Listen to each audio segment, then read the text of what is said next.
Maraming Christian, hindi po nag-i-struggle sa kakulangan ng vision. Naniniwala ko maraming Christians ang nag-i-struggle dahil kulang sa surrender.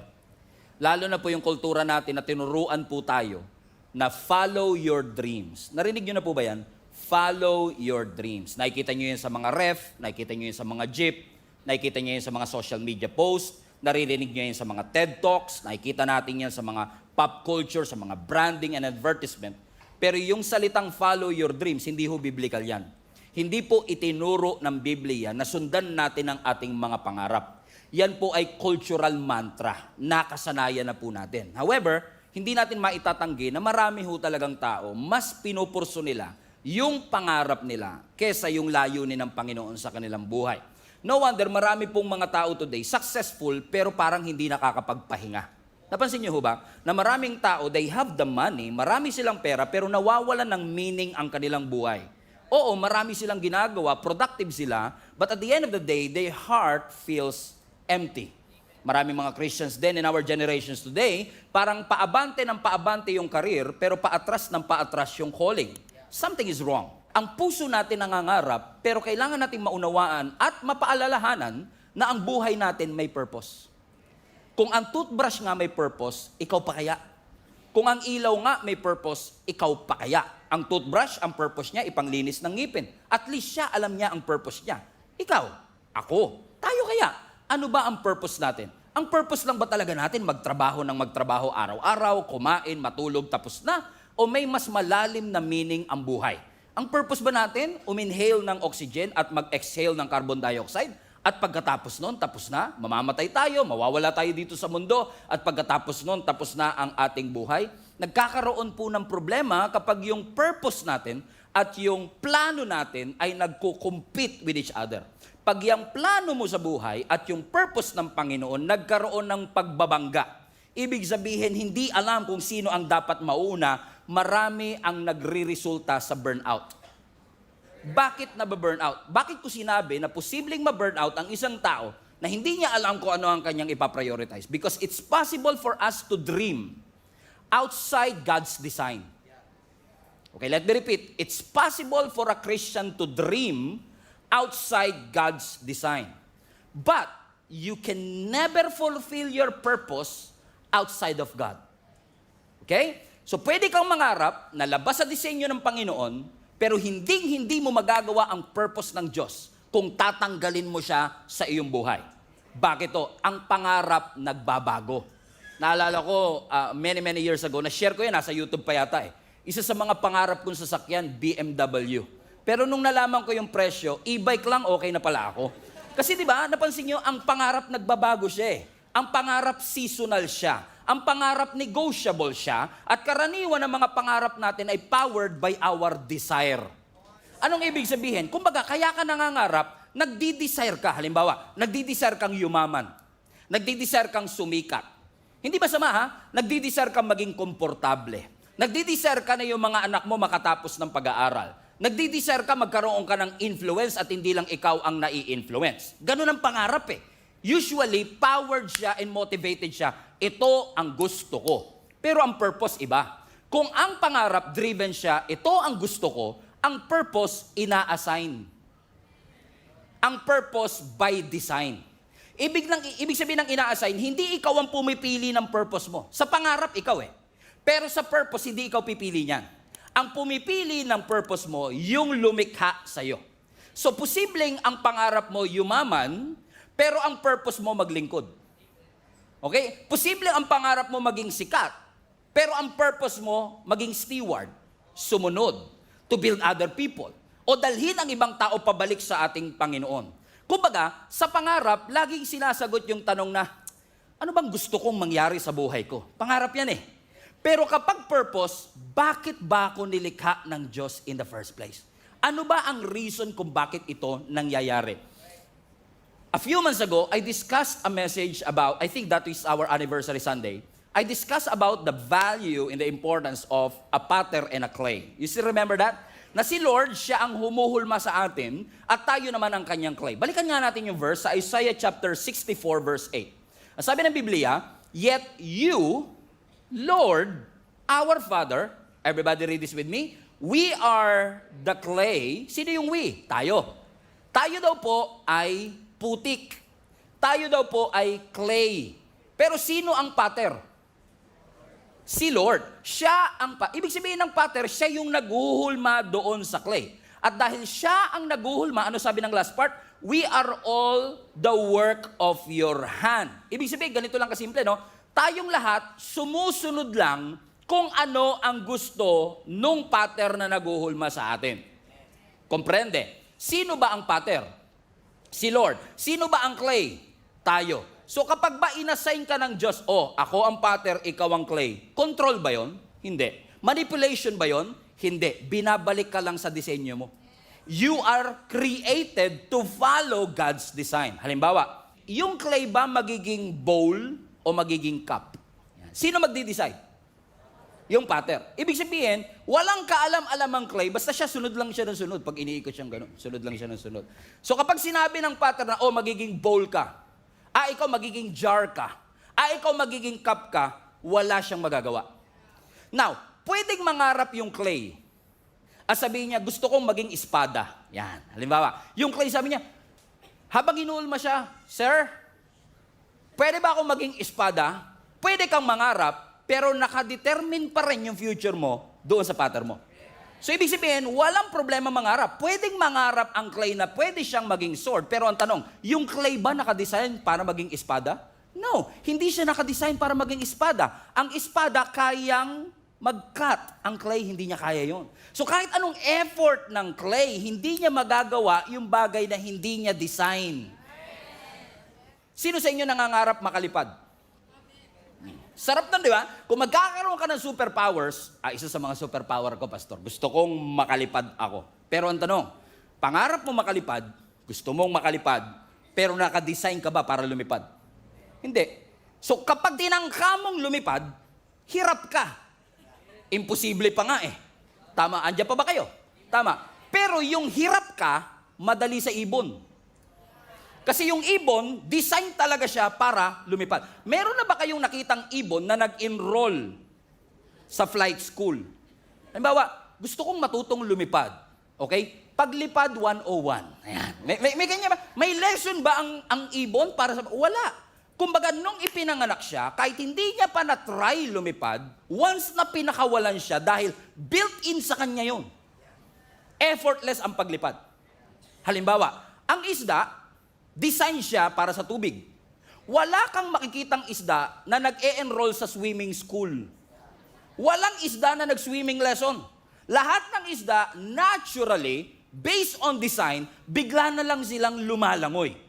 So, ibig sabihin, kung ang ibon lumilipad, ang isda lumalangoy, hindi mo pwedeng pagbaliktarin. Bakit? Ang isda, unless flying fish, pwedeng makalipad, pero for a while nga lang eh. Pero yung ibon, hindi mo siya pwedeng palanguyin at hindi siya makaka-create ng hininga doon. Pero, pagkapaliparan ng usapan at ibong ka, kayang-kaya ko yan. Pero kung palanguyan ang usapan at isda ka, walang problema. Bakit? You don't try to become what you already are. Hindi mo ini-effort na matutong lumangoy kung dinisenyo ka talaga ng Panginoon sa tubig. Naunawaan niyo sinasabi. Bakit? Depende sa design ng Diyos. That is why, kapag may design, ibig sabihin may designer. Napakalalim nun. Tama? Lahat ng design, ang may pakana niyan, yung designer. So kung tayo ay may design, ang tanong, sino ang designer ng buhay natin? Sino ang nag-design na para ka dito, si Pastor Stephen ay para dito, kasi yes, pwede mong turuan ang ibon para lumipad. Pero sa totoo lang, kahit hindi mo siya turuan, bigyan mo lang siya ng space, lilipad siya. Ang isda, hindi mo kailangan turuan lumangoy. Ilagay mo lang siya sa tubig, matututo siya lumangoy. Bakit? Yun ang kanyang desire. Hindi siya kailangan mag-effort. And I realize one thing. Kaya maraming tao ngayon ang pagod, anxious, pressured, hindi dahil mahirap ang buhay. Kaya tayo pagod, kaya tayo pressured, kaya tayo anxious, kasi kumikilos tayo na labas sa design ng Diyos. At pag kumilos ka na labas sa design ng ating Panginoon, kahit mag-effort ka, kung hindi mo yung design, hindi mababago ang function mo. Kahit na mag-aral ang ibon lumangoy, kung hindi yun ang design niya, hindi siya makakahinga sa ilalim ng tubig. Kahit na ang isda, mag-aral pa siya ng 4 na taong kurso, kung paano siya lilipad, kung hindi niya design yun, hindi niya magagawa. At kahit anong pilit mo, anak, kahit anong pilit mo, kapatid, kung hindi ka dinesign ng Panginoon kumanta,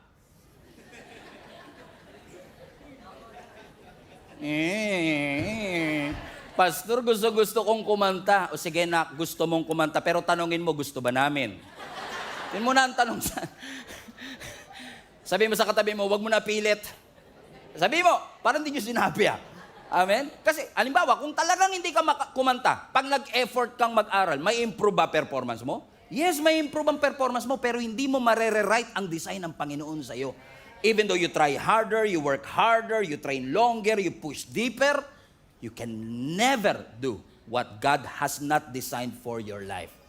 Kaya kung maraming mga tao ngayon ang pagod, pressured, and anxious, not because life is hard, but because you are operating beyond God's design, posible kaya mga kapatid na maraming tao these days na pagod na pagod. May mga kalala ba kayong ganyan na pagod? And usually, pag may mga kilala tayong napapagod, ano ang usual temptation? I need to motivate this person. I need to challenge these people. Pero what if hindi talaga motivation ang kailangan niya? Kundi ang kailangan niya, alignment. Nawala siya sa design, kailangan mo siyang ibalik dun sa alignment. Ibalik siya. Saan ba talaga siya tinawag ng Panginoon? Kasi pag pinipilit mo, mapapagod ka talaga eh. Amen ba mga kapatid? For example, sino sa inyo nag-exercise? Exercise, ganito tayo. Exercise, di familiar no? Pastor naman kasi December, ngayon talaga natin pag-uusapan yung exercise. Di ba pag nag-exercise kami, treadmill na tinatawag, no? Sa treadmill, tumatakbo ka dyan. Kahit gaano kabilis ang takbo mo, after 1 hour, nandun ka pa rin. Kahit pagpawisan ka, nandun ka pa rin. Bakit? Sweat doesn't guarantee progress. Sweat doesn't give you direction. Hindi porket pinagpawisan ka dahil sa effort mo, mabibigyan ka niya ng direksyon. Hindi porket pinagpawisan ka dahil sa effort mo, ay aabante ka na. Bakit? Hindi siya designed for that. Amen? Katulad natin, kahit anong training natin, kahit anong effort natin, nagwo-work lang ang training, nagwo-work lang ang effort kapag siya ay under sa design. Kilala niyo si Moses? Si Moses, ang calling ng Panginoon sa kanya, he's going to be a deliverer, a leader. Everybody say leader. Si Moses, magiging leader siya ng nation of Israel, but Moses ran away from leadership. He tried to run away. Now question, yung effort niya bang tumakbo doon sa pagtawag ng Diyos, nabago ba yung pagtawag ng Diyos? Hindi. Kahit anong takbo mo, kung nakadisenyo ka para doon, hindi mo matatakbuhan. Kahit na natatakot ka, mawawalan ako ng kaibigan, natatakot ka, mawawalan ako ng negosyo, natatakot ka, mawawalan ako ng trabaho, kung yon ang design mo. Yung nakatayo sa harap nyo, takot din ako mawalan before. Takot ako mawalan ng trabaho. Takot ako na hindi magkaroon ng magandang future. Pero kapag ka yun ang design ng Lord, hindi mo siya matatakbuhan. Si Jonah, for example. Binigyan si Jonah bilang propeta ng isang assignment para siya ang magbigay ng balita sa Nineveh. Anong ginawa ni Jonah? The runaway prophet. Come on now. Anong ginawa ni Jonah? Tumakas sa Panginoon. Question, nung tumakas ba siya, nabago assignment niya? Hindi. Kahit na tumakas ka, hindi magbabago assignment mo. Sabihin mo sa katabi mo, parang ikaw tapi ka. Amen? Kahit anong takas mo, kahit anong iwas mo, pag yun ang assignment mo, mapapagod ka lang, magbabayad ka lang, tatagal ka lang, pero hindi mo matatakasan ang pagtawag ng ating Panginoon.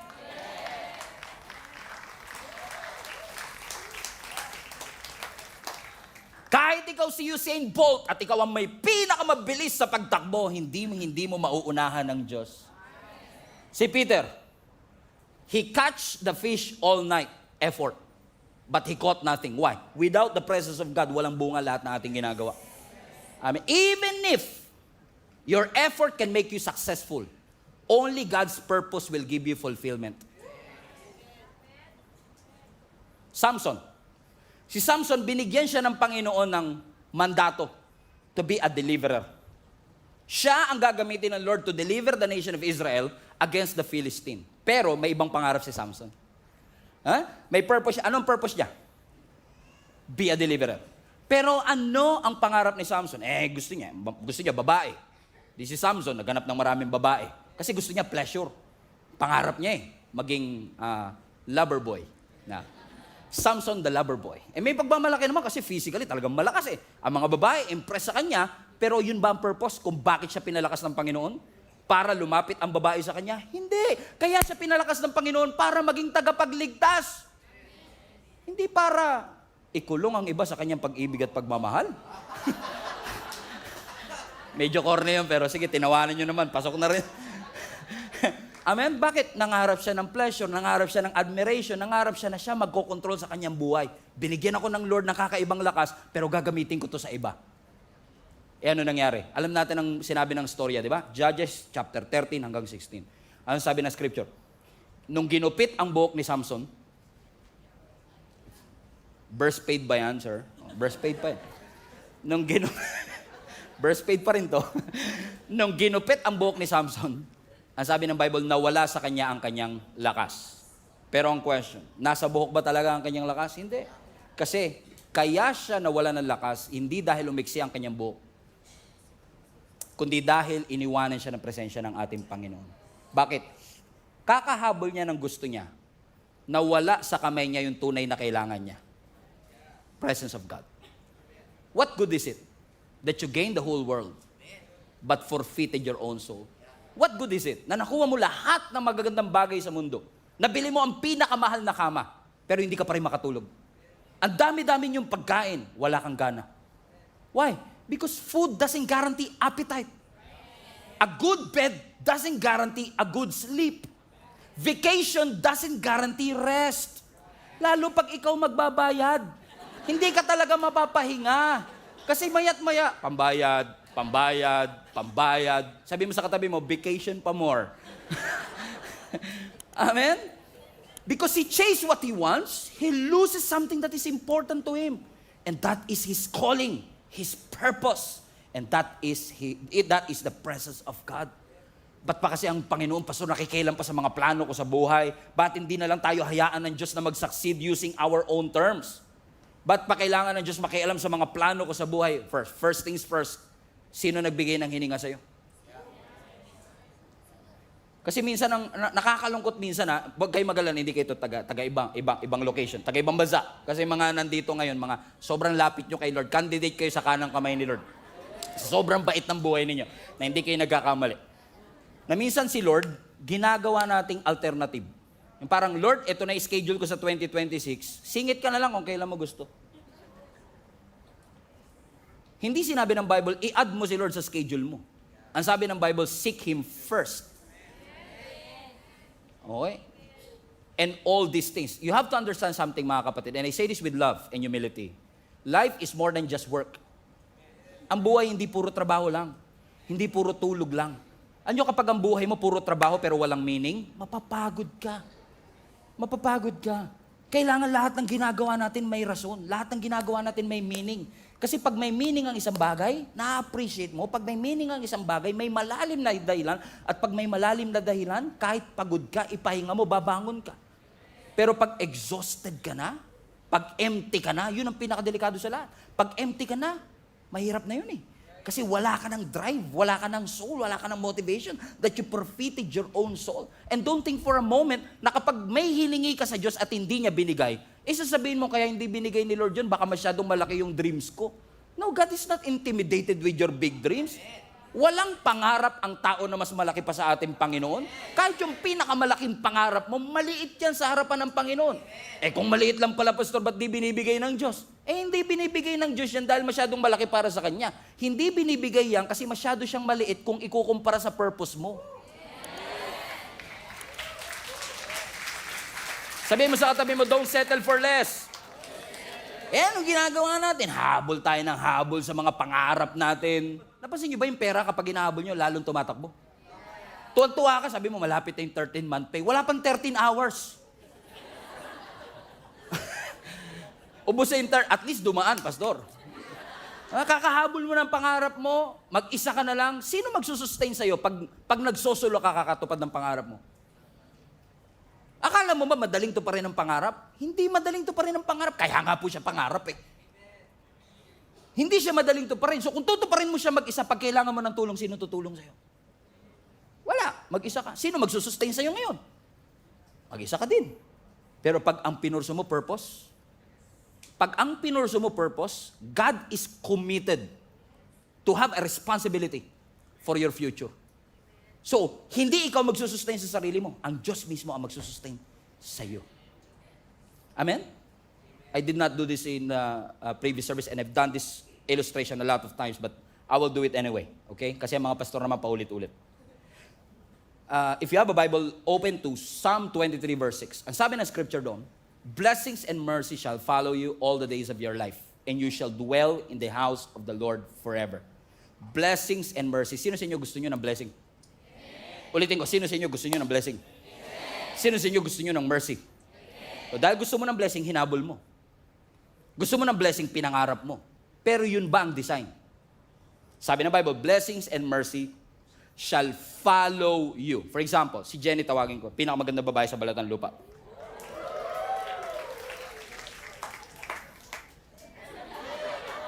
Total, siya naman ang blessing ko. Yeah! Yeah! Okay. Ang sabi ng scripture, blessings, kunwari si Jenny ang blessing, ang sabi ng scripture, blessings and mercy shall follow you. So as you pursue God, by design, blessing should, no effort, blessing should by design. Ano ang condition? Pursue God and blessings will follow you all the days of your life. So ibig sabihin, when I pursue the Lord, I don't have to worry, may pambayad na ba kami? I don't have to worry, paano na yung mga anak ko? No, because it's automatically pursuing you. Kaya kapag pagod at hirap, binabaliktad mo yung design. You are pursuing the blessing. Habol ka ng habol sa blessing. Tapos, pag mag-isa ka na lang, sabi mo, nasa na si Lord? Iniiwan ako ng Lord. Hindi ka iniiwan ni Lord. Ikaw ang umiwan sa Kanya. Kaya, pag nasa ganitong sitwasyon ka, kapatid, nagtataka ka, bakit mga desisyon ko, bubo? Alam mo yun? Dinicide ko talaga yun. Di ba? Parang, ba't ganun ang desisyon ko? Paano ka magkakaroon ng wise decision kung yung source ng wisdom nandun? Paano ka magkakaroon ng peace dito kung ang source ng peace nandun? Kaya sabi ng design, balik ka sa design. Ano ba ang design? Pursue it. And blessings and mercy shall follow you. Comprende? Thank you, Be. Amen? Lahat naman kasi talaga, nung nagsimula, may purpose naman talaga yan. Lalo tayo na, halimbawa, sa mga OFW natin, mga nanonood online today, let me know in the comment section kung saan kayong parte ng mundo. Just for us to have a clear picture of as to how many people have been working abroad. Maaaring may kakilala ka nagtatrabaho sa abroad. Especially kung Christian yung nagtatrabaho sa abroad. Bago yan umalis dito sa bansa, nanalangin niya kay Lord. Sabi niya, Lord, aproban niyo lang yung visa ko. Maglilingkod ako sa iyo hanggang wakas. Actually, Lord, para mapatunayan ko seryoso ko, yung kalahati ng sweldo ko. Yan, Lord, 50-50, Lord, kalahati ng sweldo ko, itutulong ko para sa construction ng Gia Kamanaba Worship Hall. Ibig sabihin, karamihan ng umalis, missionary. May mission. Tama? Pagdating. Napalitan yung mission ng paano ko aasenso.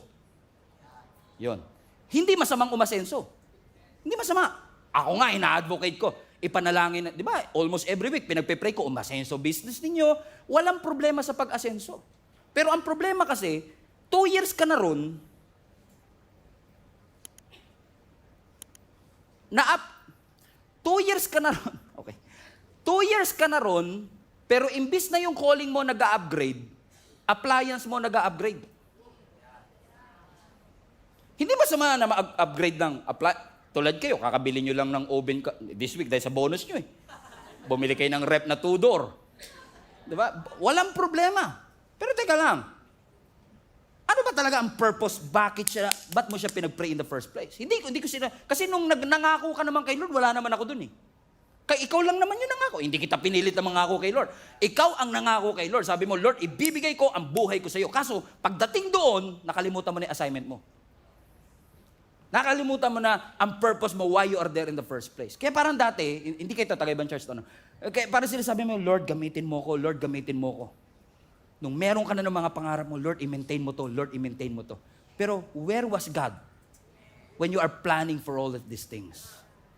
Was not even included. For example, dito sa church, may mga sitwasyon dito na minsan magtataka ka talaga. Talagang totoo yung love is blind eh.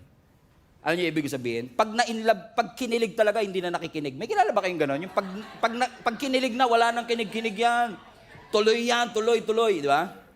So, dito, talagang minsan alam mo yung mga red flag na, alam mo na ano eh, di ba? May problema, yung ganyan. Pero minsan, pag in love ka, di mo napapansin yun.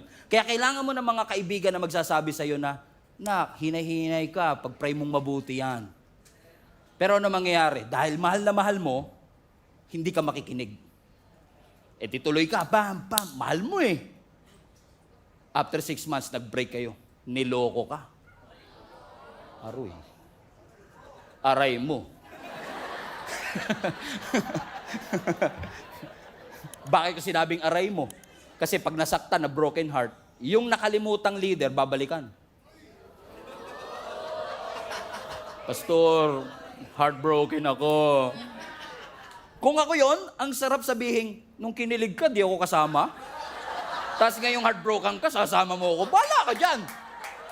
Bakit? Minsan tayo, pag nagpaplano, may sarili tayong mundo. Pero pag may problema, Lord, nasan ka? Yun ang problema. Yan ang problema.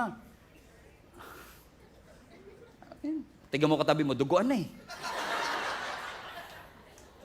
O naalala nyo po noon, marami sa inyo dito, dati kayo nanonood sa live stream. Dumaan ang video ng Gia Kamanaba. Kaya napanood ninyo, one day sinabi nyo, ay may simbahan pala doon sa Caloocan, aatin ako. Noon, naalala nyo pa, nung hindi ka pa umaatin, dito, in person, nanonood ka ng live stream. Kada post, share. Pam. Kada may post, pupusuan mo yan. Pam. At kahit online yung service, nanonood ka lang online ha, yung puso mo, present na present. Present eh. Tapos nakaating ka in person.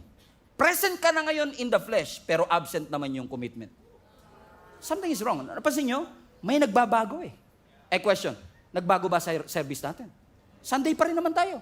Walang nagbago sa service. Ibig sabihin, walang nagbago through the years. Ay, meron pala. Yung priority mo. Nagbago. Nakalimutan na natin. Sabi ng Bible, seek first His kingdom and His righteousness, and all these things shall be added unto you. Alam niyo, ina-expect ko na yung message na to, hindi amenable. At pwedeng sasabihin nila, Pastor, minsan ka na nga lang nandito. Yan pa yung message mo.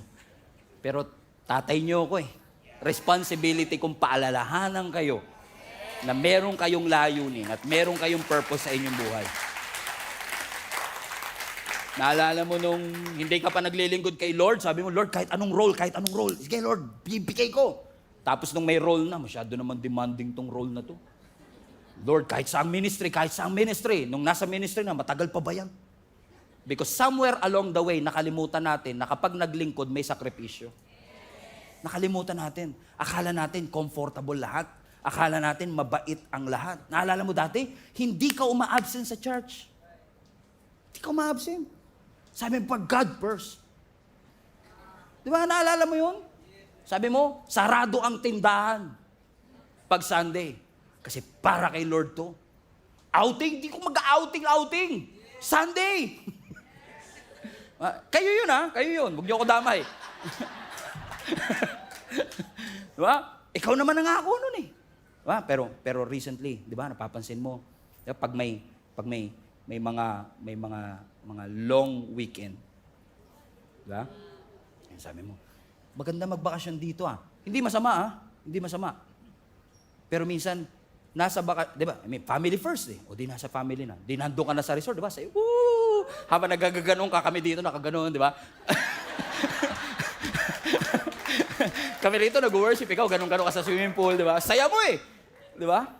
Hindi natin pinipigilan. Kasi nga, pamilya yan eh. Di ba? Walang problema. Lalo kung yan lang talaga oras ninyong pamilya eh. Pero alam mo na ang services natin every Sunday, 5 yan sa online. Meron pa yung Monday ng gabi. So alam mo may oras ka pag Monday, tapos na yung outing nun ah. May internet? Meron. May access? Meron. Ano wala? Eagerness. Yun yung nawala. Hindi na nagbago yung church eh. Ang nagbago yung eagerness, nagbago yung priority. Eh, sabi nga nila, pag gusto, pagkaayaw, ako ba nagsabi?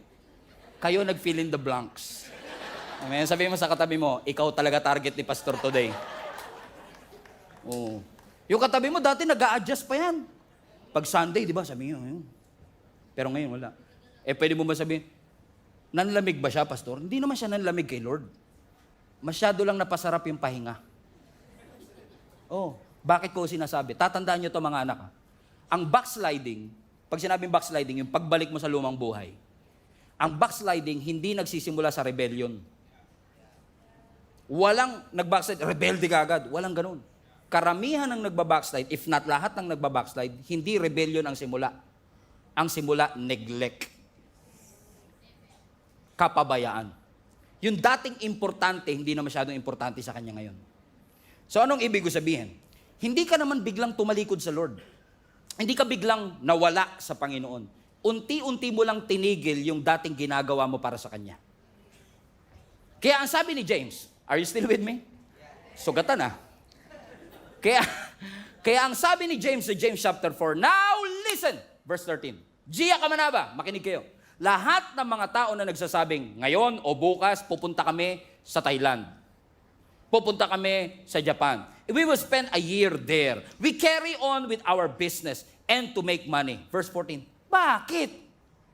Bakit? You don't even know what will happen tomorrow. What is life? What is your life? You are a mist, hamog, galang. Alam niyo ibig sabihin ng hamog, fog? Pag hinalintulad yung buhay natin sa hamog, ibig sabihin, ngayon nandyan, mamaya wala na. Ibig sabihin, walang guarantee ng sustainability. Walang guarantee ng breath for tomorrow. Kaya sinasabi na, kayong lahat na nagsasabing, ngayon pupunta ako dito sa city nito, bukas pupunta ako dito, magtatayo ako ng negosyo, I will make money. Hold your horses. Hold your horses. Do you not know that your life is a mist? Hindi nyo ba na-realize na wala kang control sa oras mo, anak? Hindi mo hawak ang oras. Ang may hawak ng oras natin, ang Diyos. Hindi mo hawak ang karir mo kahit gaano ka kahusay. Hindi ikaw may hawak ng karir. Hindi ikaw ang may hawak ng iyong negosyo. Hindi ikaw ang may hawak ng bangko sa Pilipinas. No. Only God is the true source of everything. Amen? Let's go back to verse 13. Can I take a few minutes to digest these verses for you? Just one verse. I promise you it will be worth it. Wala naman kayong magagawa. Dito na tayo. Diba? So pasinin nyo to. Now listen, you who say today or tomorrow, we will, highlight this part, we will go. Everybody say we will go. So sasabi ni James, kayong lahat na nagsasabi ngayon, gagawin namin to, bukas, gagawin namin to. Bukas, dito kami pupunta. We will go. Everybody say, we will go. What does it imply? We will go. It implies what? Movement. Gagalaw ako. Pupunta ako dito. Sabi niya, we will go. Pero ang sinabi ng scripture, we will go. Depends on kung iaalaw ni Lord. Hindi, no? Sabi lang, we will go. So, ibig sabihin, yung kanyang direction ay self-initiated. Ako nag-initiate kung saan ako pupunta. So, ano naging basis ng decision? Preference. Ano naging basis ng decision? Opportunity. Ano naging basis ng kanyang decision? Ambition. Discernment. Pag tinignan mo, we will go, mukhang confident. Pero may submission ba? Come on? May submission ba kay Lord? No. Next. We will go to this or that city and spend, highlight this part, spend a year there. Ano ibig sabihin ng spend a year? Ba't hindi sinabing spend month or I will spend my day there? So the fact na sinabi niyang, I will spend a year there, ibig sabihin ginagaranti niya buhay pa ako after 1 year. And that is an illusion, my friends. Illusion siya na ikaw ang may hawak ng iyong oras. You don't hold your future. You don't hold your time. Time is not a right. Hindi nating karapatan bigyan ng Diyos ng oras. Mercy ng Diyos kung ba't buhay pa tayo. Grace ng Lord kung bakit pa tayo nandito. Regalo ng Diyos ang oras. At kung regalo siya, dapat siyang i-steward. Dapat siyang i-manage ng tama para sa kanyang kaluwalhatian. So kasi sinasabi, we will go and we will spend 1 year there. Let's continue. And we will carry on with our business. Ibig sabihin, ina-assume mo na kapag nag-effort ka sa negosyo, magsasucceed ka. So ibig sabihin, ang skills mo, nasaan ang tiwala? Sa sarili. Nasaan ang tiwala? Sa network. Nasaan ang tiwala? Sa experience. Productive, pero nag-pray. And last, sabi doon, and we will make money. Everybody say, make money. So, ibig sabihin, nag-business, ito naman ngayon ang resulta. Now we have the money. So, ibig sabihin, hindi lang siya confident na buhay pa siya after 1 year, posibleng may confidence din siya sa resulta that if I work hard, I will earn money. Hindi siya sinabing there's a possibility that I will earn money. Is it as if like money is a right? No, it is a mercy of God. So what will happen kung makakakuha ka ng pera pero hindi mo ipinanalangin? What will it develop in your heart? Di ba pride? Di ba? It will develop pride in you kasi isipin mo, it is my skill. It is my network. It is my connection. Is God condemning money? No. Hindi kinokondemn ng Lord ang pera. Nire-rebuke ni James at ng Diyos yung entitlement sa ating puso na we think that it is because of our skills and connection that we have all of this. We don't. Only through His grace, meron tayo nito. So ano ba sinasabi ni James? Ibig sabihin, Pastor, hindi na ako magpaplano? No. Hindi against ang Lord sa planning. Against ang Lord sa pride. Against ang Lord sa entitlement. So kinokorek ng Lord, hindi yung plano. Ang kinokorek niya, anong tono ng plano mo? Asan ang Diyos sa plano mo? Asan ang Diyos sa iyong mga pangarap? Against ba ang Lord sa negosyo? No. Against ba ang Lord sa wealth? No. Against ba ang Lord sa pera? No. Si Jesus nga may treasurer. Ba't ka may treasurer kung walang treasure? So God is not against wealth. Amen? Ang Diyos hindi siya against. Against siya kapag yung success mo self-sufficient. Feeling mo, ikaw ang may pakana. So anong nangyari? Si Lord ngayon, consultant na lang. Hindi na siya ang tunay na may-ari. Kinokorek lang ni Lord. Yung business mo, hindi sa iyan. Kay Lord yan. Huwag mo siyang gawing consultant. Siya dapat ang number 1 sa sinasangguni natin. Kaya kapag sinabi ng kultura sa atin, follow your dream. Everybody say, follow your dream. Follow your dream. Is that right? No. Don't follow your dream. Submit your dreams to God. Huwag mong sundan ang pangarap mo. I-submit mo ang mga pangarap mo sa ating Panginoon. Kasi yes, ang Diyos hindi siya against sa pangarap. Si Joseph nangarap, si Daniel nangarap, hindi against ang Diyos na ikaw ay mangarap. Pero ang sinasabi lang ng Lord, yung pangarap na meron ka, i-offer mo sa Panginoon. Yung pangarap na meron ka, i-submit mo sa Diyos. Question, sino sa inyo willing mag-submit ng inyong mga dreams sa ating Panginoon? Ulitin ko lang, sino sa inyo ang willing mag-submit ng kanyang mga pangarap sa ating Panginoon? Taas kamay, taas kamay, taas kamay. Okay, third time is the charm. I'm setting you up. Clue. I'm setting you up. Sino sa inyo willing na isubmit ang inyong mga pangarap sa ating Panginoon? Sure? So pag sinabmit mo yan, papayagan mo ang Diyos na i-inspect yung pangarap mo. Papayagan mo ang Diyos na i-redefine ang pangarap mo. Okay pa rin sa'yo. Okay, ito matindi. Papayagan mo ba ang Diyos na i-resize ang pangarap mo? Okay. Amen pa rin ha. Ito, ewan ko na lang. Papayagan mo ba ang Diyos na i-replace ang pangarap mo? Kasi submission eh. Ibig sabihin, siya talaga ang masusunod. Kaya sabi ng Proverbs chapter 19, many are the plans in a person's heart, but it is the Lord's purpose that prevails. Many are the plans in a person's heart, but it is the Lord's purpose that will prevail. Maraming plano yung katabi mo para sa 2026. Nagpaplano na yan magpakasal. Kahit wala pang jowa. Hibang.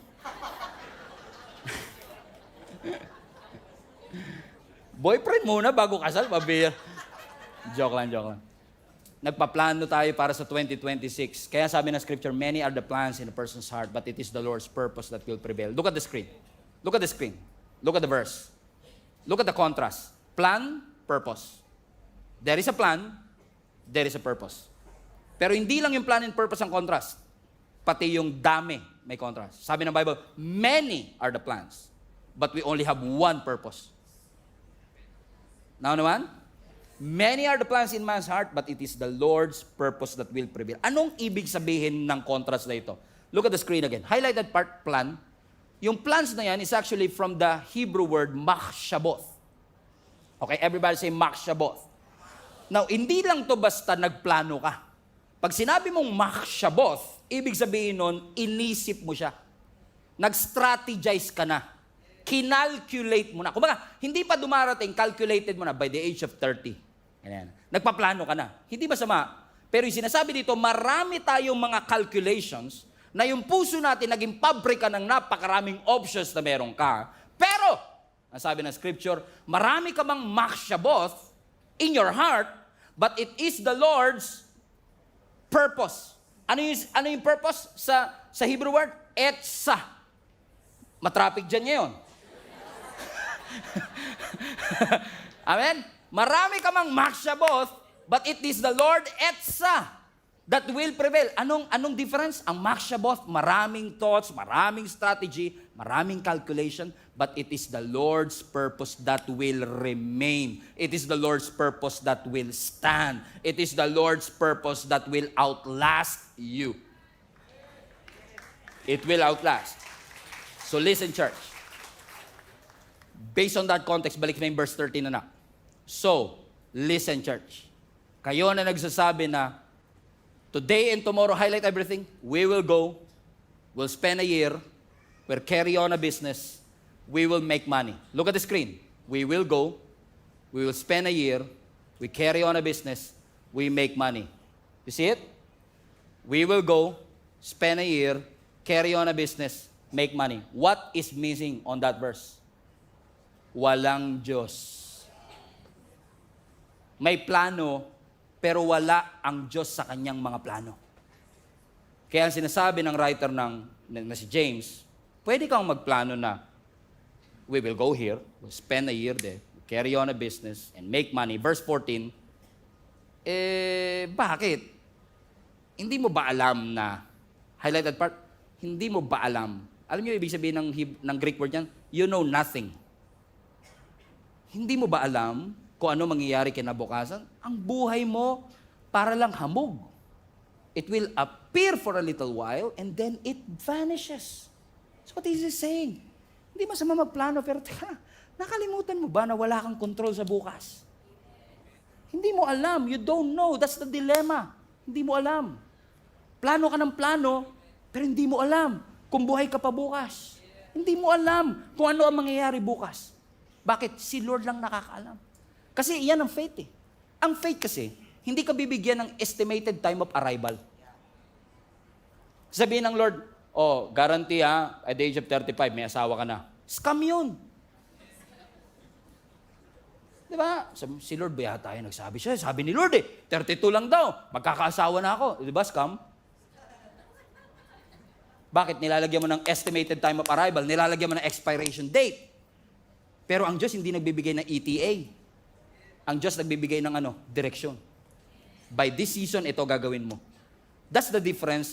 Can you show the picture, please? Anong difference ng compass tsaka ng Google Maps? Ang Google Maps, bibigyan ka ng estimated time of arrival. Ang Google Maps, nakaplanado na, dito ka kakaliwa. Nakadetermine na, darating ka 4:40. Ang compass, hindi niya mabibigay yon. Ang mabibigay lang ng compass, direksyon.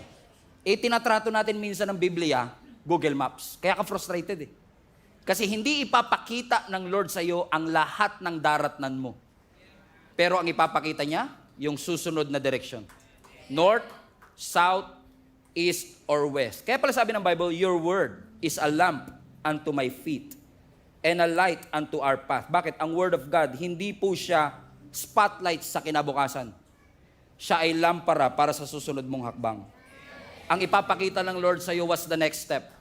But will you be able to trust God? Hindi sinasabi ng Lord, wag ka magplano for the next year. Nagpaplano ang church, nagpaplano ako, lahat tayo nagpaplano. But where is God in the middle of all of this? Is there at least a sign na sinasabi mong, Lord, ang gaganda ng mga plano namin, pero kung hindi mo to loloobin, hindi naman to mangyayari. Plano namin mag-open ng ganito sa next year, plano namin gawin to sa next year. Naalala nyo, plano natin ngayon dapat nasa pure gold na tayo? Ano nangyari? Plano o purpose? May blueprint pa yan May blueprint na nga, hindi pa nangyari. Bakit? Si Lord lang nakakaalam.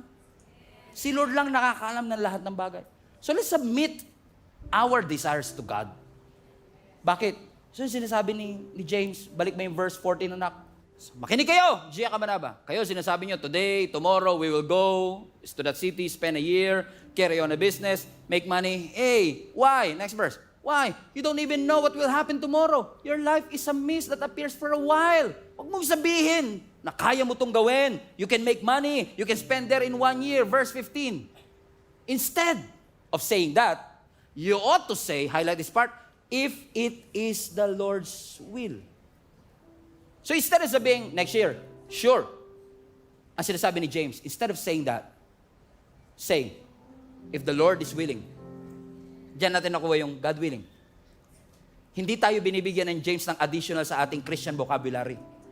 Kasi nung sinasabi ni James yan, if it is the Lord's will, we will live. Bakit literal nilang sinasabing kung kalooban ng Lord na buhay pa kami because they were persecuted at that time. Literal silang hinahunting at gustong patayin. So parang sinasabi nila, hindi ko mapapangako kung makikita pa tayo next year. So if it is the Lord's will na buhay pa kami, magkikita tayo. So ano sinasabi? Hindi masama magplano. Pero include mo si Lord. Lagi mong isang guni, ito ang kalooban ng Diyos sa aking buhay. Is it God's will for you to do it? Or is it your dream, your will? Submit your dreams to God. Submit your dreams to God. And you will never go wrong with it. Amen? God willing, next year, sama-sama pa rin tayong sasamba sa Panginoon. Because we don't know what will happen. Ang alam lang natin, loobin ng Diyos, lahat tayo sama-samang sasamba at magpupuri. Loobin ng Diyos, makakapagtapos ng pag-aaral yung mga anak next year. Loobin ng Diyos, masisimulan yung negosyo next year. Loobin ng Diyos, may malaking project na darating sa iyo next year. Loobin ng Panginoon, magkakaroon ng financial breakthrough ang iyong pamilya. Loobin ng ating Panginoon, yung iyong mga pangarap na namatay, ibabalik ng Panginoon into life. Loobin ng ating Panginoon, makakapaglingkod ka sa ating Panginoon in a whole different level. Loobin ng ating Panginoon, magiging pastor yung katabi mo. Hallelujah. Loobin ng ating Panginoon. Amen. Loobin ng ating Panginoon, ang ating simbahan will continue to grow like never before. Loobin ng ating Panginoon, may pagkain pa rin tayo sa ating hapagkainan. Loobin ng ating Panginoon, walang magkakasakit sa atin sa linggong ito. Loobin ng ating Panginoon, may mga gagaling sa cancer. Loobin ng ating Panginoon, tinaningan ka na ng doktor, pero ang Diyos will heal and sustain you. God, if the Lord will it, it will happen. Submit your dreams to God. Because if you're willing, and God is willing, you're going to experience it like never before.